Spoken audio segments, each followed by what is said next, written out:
यो चुनावी सरकार होइन, चुनावको म्यान्डेट त हरेक सरकारलाई हुन्छ। उहाँले यो सरकारकै म्यान्डेट चुनाव भन्न मिल्दैन। हामीले सुशासन खोजेका थियौँ, हामीले 5 वर्षको स्थिर सरकार खोजेको थियौँ, आर्थिक क्रान्ति खोजेको थियौँ, केही भएन, केही पाएनौँ। हामीले प्रधानमन्त्रीज्यूलाई हामीले अप्रोच गरेको 1 महिना भइसक्यो। उहाँले मलाई लास्ट टाइम बोलाउनु भएको चुनाव सहजीकरणको लागि चाहिँ त्रिपक्षीय बैठकमा बोलाउनु भएको थियो।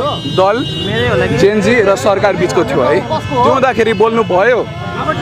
त्यसपछि हामीले भेट्न पाएको छैन। मैले त्यहाँ चुनावको विरोध गरेँ। यो चुनावी सरकार होइन, चुनावको म्यान्डेट त हरेक सरकारलाई हुन्छ। उहाँले यो सरकारकै म्यान्डेट चुनाव भन्न मिल्दैन।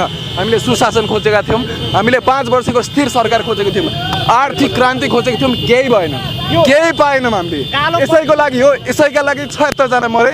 हामी विरोधमा आन्दोलन सुरु भयो। यदि सरकारले हाम्रो माग सुन्दैन, हामीसँग वार्ता बस्दैन भने यो आन्दोलनको उद्घोष नै हो। हिजोदेखि नै हामी अब यस्तो आवाज हरेक गाउँ बस्ती टोलबाट उठ्छ। अब आन्दोलनको उद्घोषणा हो, तर शान्तिपूर्ण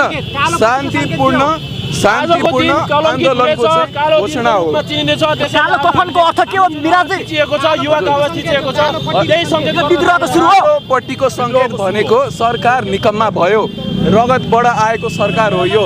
उहाँको सिम्पली इलेक्सन मात्र, चुनाव मात्र गराउने म्यान्डेट होइन। देशमा सुशासन हुनु पर्यो, देशमा 5 वर्ष स्थिर सरकार हुनु पर्यो, आर्थिक उन्नति देशको हुनु पर्यो। हामी सबैको चाहिँ स्यालेरी बढ्नु पर्यो जनताको। यसरी विदेशमा जानुपर्ने छ। म जस्तो युवा पढे लेखेर लास्टमा चाहिँ विदेशमा जानुपर्ने छ।